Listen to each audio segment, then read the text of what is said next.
The WHO, they say, is the keeper of the global knowledge on public health. It is present in 147 countries and has existed for 7 long decades with the sole purpose of, I'm quoting here, foreseeing and eradicating global health calamities. These are heavy words. The WHO's successes, to be fair, have been monumental, but so have been its failures. The coronavirus is among the biggest. It may very well be their last. First, the WHO downplayed the threat. Then it tried to cover up, and eventually it delayed the global response. Now, instead of admitting mistakes, it is preaching the world on how not to politicize a pandemic. Had the WHO shown some proactiveness and transparency, things would not have taken this turn. So here's the deal. We find the WHO responsible for leaving this world ruinously unprepared in the face of the coronavirus peril. And we have some questions tonight, 5 important and very basic questions that the health body must answer. Question number 1. Why did the WHO downplay human-to-human transmission? The coronavirus is not new.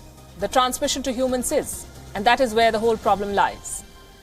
January 14, the WHO said that preliminary investigations conducted by the Chinese authorities have found no clear evidence of human-to-human transmission of the novel coronavirus.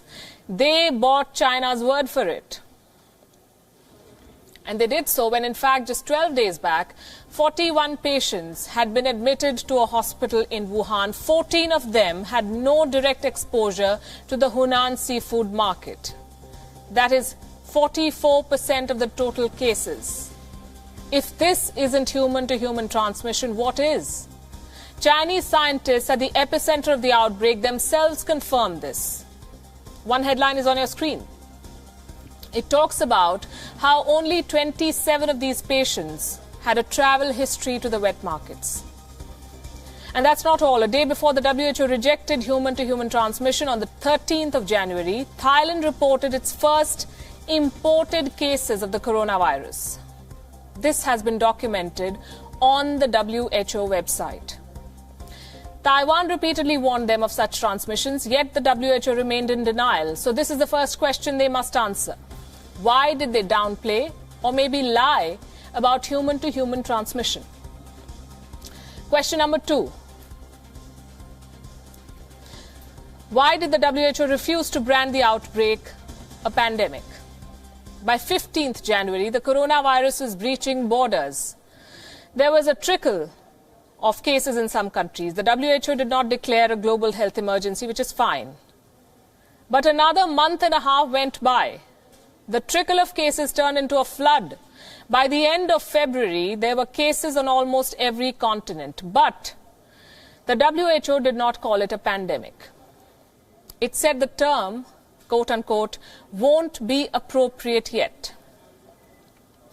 It was only on the 11th of March when the WHO Director General declared it appropriate after 57 days. I want to stress on this. The WHO declared a pandemic 57 days after the first cases were reported outside China. Do you know how many people had died in these 57 days? 4,000. That is more than 5 times the overall death toll of the SARS virus. Do you know how many people had been infected? 118,000. 118,000 people. What again classifies as a pandemic? What is a pandemic? Let's go by the definition on the WHO website.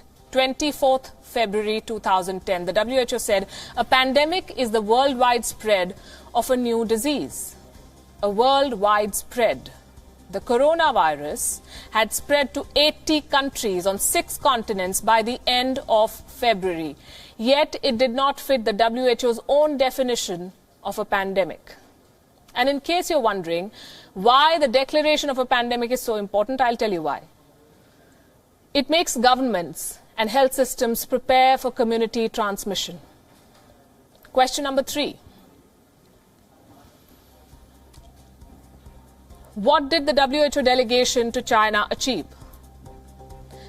28th January, a senior WHO delegation led by the Director General, Dr. Tedros, traveled to Beijing. they met with the Chinese leadership. 131 people had died by then. There were 4,600 cases across the world. The entire Hubei province was edging towards a lockdown. Do you know how optimistic this delegation was?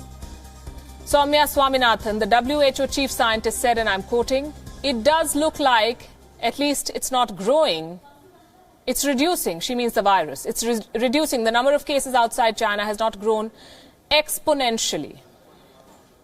That's not all. No data was shared with the US Center for Disease Control. The WHO delegation stayed in Beijing for days. They did not share any crucial data. The headline on your screen confirms this. The WHO delegation further delayed the global response. Question number 4. Why did the WHO change the name of the Wuhan virus? I've come with dates today. 11th February.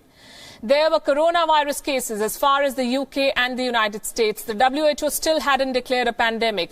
What it was busy doing was this: making sure that the name of this virus does not mention China. It renamed it to COVID-19. That's an acronym for Coronavirus Disease 2019, COVID-19. The WHO stressed on the year, not the place of origin. The WHO chief said that this gives them, and I'm quoting, a standard format for any future coronavirus outbreaks, which is great, but COVID-19 refers to the disease. The virus that causes the disease has been named SARS-CoV-2. Let me repeat that, SARS-CoV-2.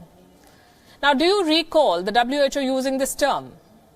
I don't, and I'll tell you why.